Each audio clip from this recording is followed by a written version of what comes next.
paps, panibawang araw, panibawang booking tayo ngayon.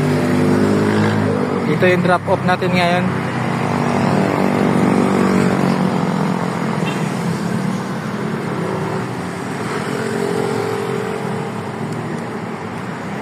Yan, kumain muna tayo habang nag-aantay ng isa pang booking pabalik.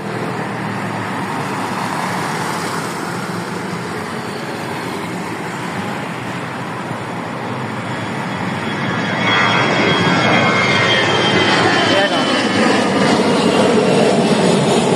lumipat yung parcel natin.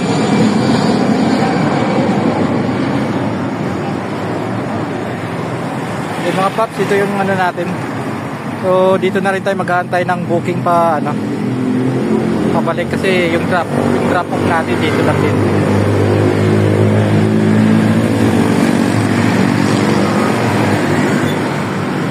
Yun lang mga paps, ride safe sa atin lahat, God bless.